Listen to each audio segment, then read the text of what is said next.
Creemos firmemente en una Argentina eminentemente tolerante, en la que cada ciudadano tenga hacia sus semejantes la más amplia comprensión. Por eso seguimos nuestro debate fraternal en Escuadra y Compás.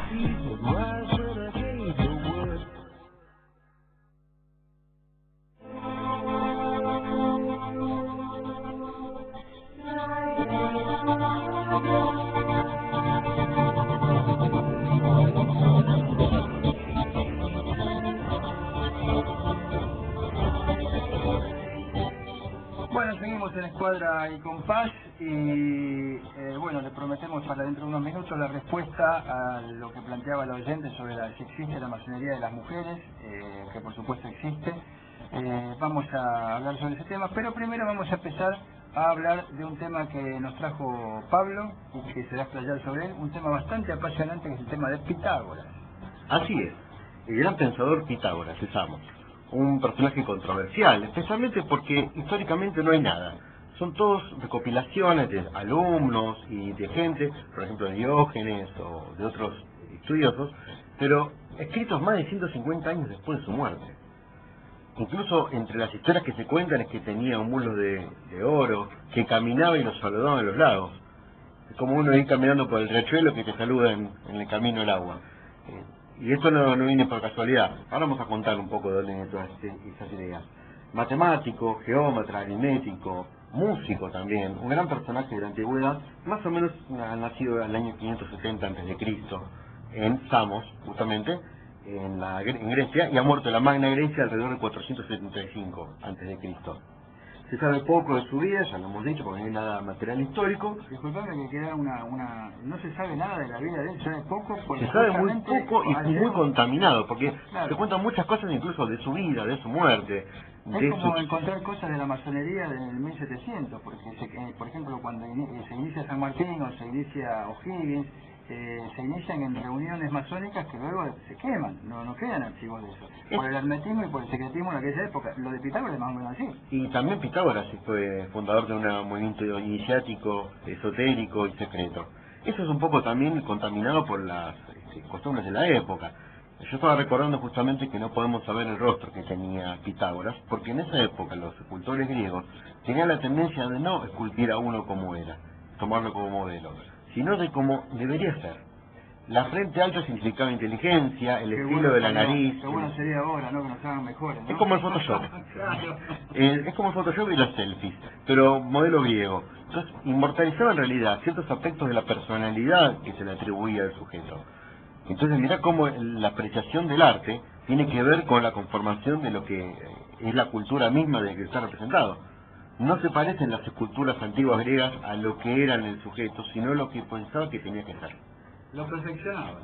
Exacto. Muy bien. En cierta forma depende el artista, ¿no? Hay algunos artistas que tratando de perfeccionarlo a uno lo empeoran bastante. Bueno, en Photoshop pasa lo mismo. Bueno, También, ¿qué pasaba con era un Pitágoras? hijo de mercader, una persona acomodada, nuestro amigo Pitágoras. Aprendió a tocar la lira, escribir poesía, la épica de Homero. Acordemos que en esa época aprender a leer y aprender la poesía no es como tener el libro de Pelé Francés en el metro. No, claro. Era algo más complicado y solamente dado para élite. De hecho tuvo entre sus maestros, llegó a tener a Tales de Mileto. Mirá qué pedazo de maestro, ¿eh? Sí. Y a Anaximandro y entre sus maestros que lo han introducido al pensamiento. Le están nombrando un montón de teoremas, el de Pitágoras, el de Tales, todo tiene que ver con la matemática antigua que estaba íntimamente relacionada con la perfección y con la filosofía. Exactamente.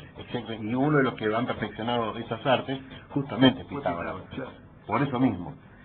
Tanto acompañado como su padre, como por su propia cuenta, estuvo por Egipto, por Fenicia, por Babilonia.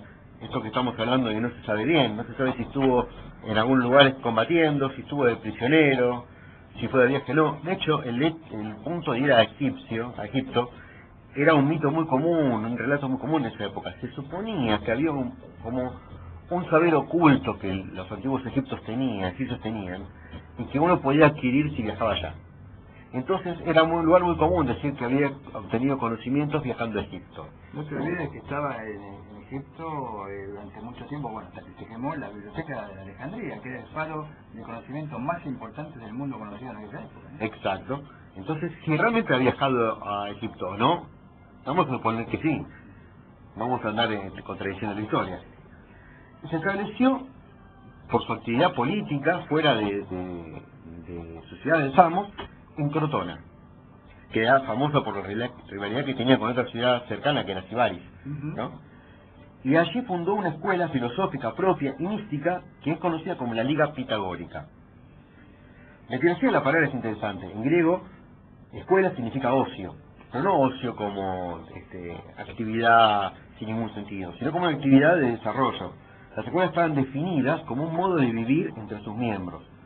Esta escuela tenía como objetivo la purificación del alma, cultivando la música como arte y la ciencia, representada en la matemática. Pitágoras desarrolló mucho sobre la ciencia, matemática y la música. Por eso también están tan relacionados. Había una iniciación en cuyos primeros 2 años el neófito no podía hablar. Vos entrabas, te anotabas en la escuela, bueno, ¿qué tengo que hacer? Bueno, para empezar, por 2 años cállese. Sí, claro, solamente que escuchara y aprendía. Exacto, era como una especie de no iniciación. Tenía derecho a hablar. Claro. Era un primer grado. Claro. Después había 5 años más de que uno ingresaba y podía a tener otros atributos, se los aprendiendo hasta que lograbas el último grado y te llamabas entre ellos, entre los hermanos, matemáticos. La palabra que se utilizaban eran los matemáticos. ¿Ese era el grado 2 o 3? El 3. El 3 era el último en la combinación. Era una escuela iniciática y secreta de 3 grados. Exacto. Qué curioso, ¿no? Qué curioso, ¿te recuerdas algo, no? Sí. Perfecto, no tenían posesiones mal personales, era todo compartido y seguían una dieta muy estricta vegetariana que se llamaba dieta pitagórica. Esto no era tanto por un sentimiento de veganismo hacia los animales. El amigo Pitágoras creía en la transmigración de las almas, claro. Creía en la separación alma-cuerpo, que el alma sobrevivía, era inmortal, pero luego de separarse del cuerpo reencarnaba en otra persona o en un perro o faltando algún animal cercano en las habas. Por eso ni siquiera era en los porotos, claro. Ni siquiera era estrictamente vegetariana. Algunas cosas no podían comer en ello por razones de que te podía estar comiendo tu primo, por ejemplo. Claro. Entonces tenían, más que nada los círculos más internos, los matemáticos, una restricción muy importante en lo que era la dieta. Mirá que interesante que le debe gustar mucho esto a la señorita Mariana. Que las mujeres eran aceptadas dentro de la escuela. Muy bien. Eran aceptadas dentro de la escuela. Lo cual en la antigüedad era un hito. Sí, claro. Los antiguos griegos eran... un hito progresista, diría yo. Totalmente. En los antiguos griegos a las mujeres mucho no las consideraban, ¿no? Las consideraban solamente para la reproducción, nada más. Nada. No eran ciudadanos libres, o sea, eran esposas de alguien, no, nada más. O esclavas. Sí, no tenían prácticamente ningún derecho como para poder...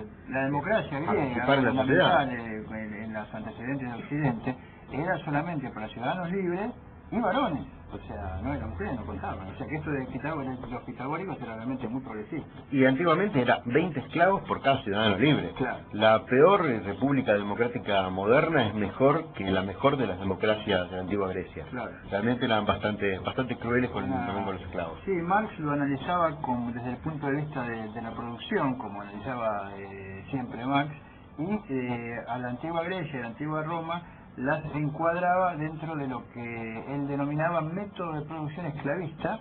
Él no justificaba, sino que explicaba que justamente el esclavismo era una forma de producir riqueza y que por eso se mantenía. De hecho, los filósofos de aquella época ni siquiera se cuestionaban la existencia, Aristóteles o Platón, ni siquiera se cuestionaba la existencia de la esclavitud, que era una cosa normal para ellos, que siempre había existido y que siempre iba a existir.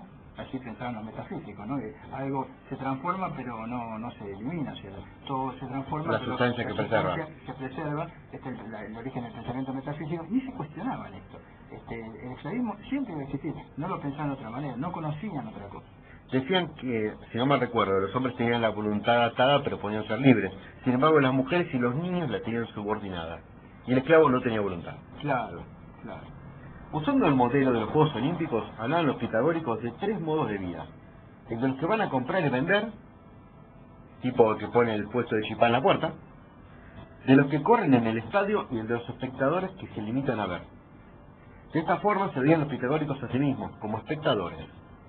es lo que se llama el bios theoretios, la vida teorética o contemplativa. Les pido disculpas a los griegos por mi pronunciación del interior, porque seguramente estaré cometiendo algún error de pronunciación.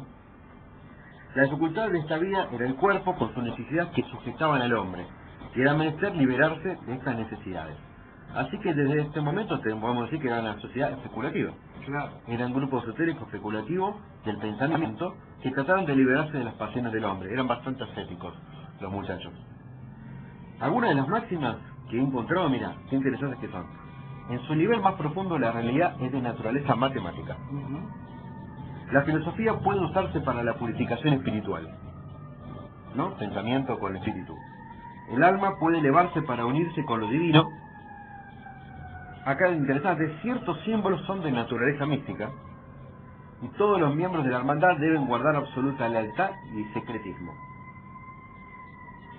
Tenía muchísimo que ver la matemática con la realidad, con la ciencia. Pensaba en un modelo completamente matemático para el mundo, incluso para la música. Descubrió las relaciones entre las matemáticas y la armonía. Perdón, entre la armonía y la música en forma matemática. Esto que Beethoven componía sordo a través de relaciones matemáticas, bueno, viene primera vez de el amigo Pitágoras.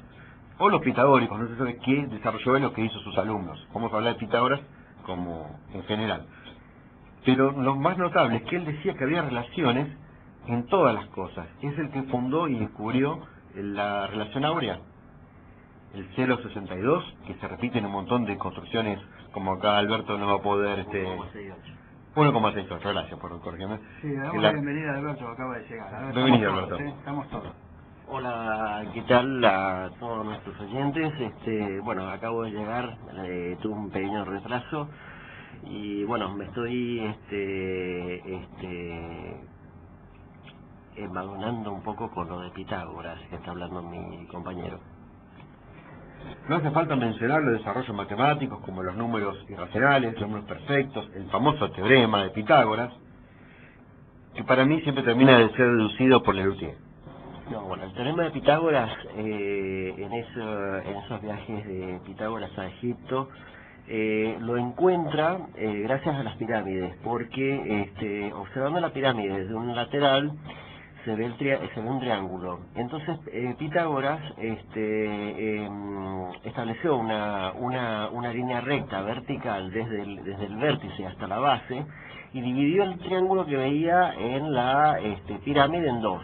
Entonces le dio que era prácticamente un triángulo equilátero, pero ese triángulo equilátero quedó dividido en dos triángulos rectángulos, del cual sabemos que el cuadrado de la hipotenusa es igual a la suma de los cuadrados de los catetos. Eso lo sabemos gracias a Pitágoras. Exactamente. Ese es un método, es 3, 4, 5, porque si un cateto mide 3, el otro 4, obviamente la hipotenusa va a medir 5.